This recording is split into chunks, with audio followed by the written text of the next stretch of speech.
Are एबे के भी क्वेश्चन की मोर बापा और बड़ बड़ लोग मैंने क्वेश्चन की बुझ नहीं बुझ पढ़ो गीता रुचु ना रुचु खालथु पिता।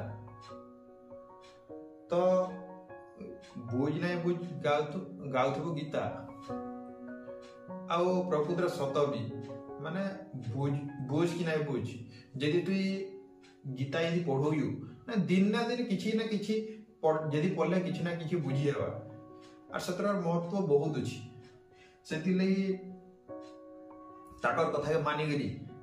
तो मुई से दिन रु आज 14-15 दिन आज गला न डेली गोटे अध्याय लेखन पढ़ुए सरबार तो जिते दिन लागू पूरा सारिकी एका रही।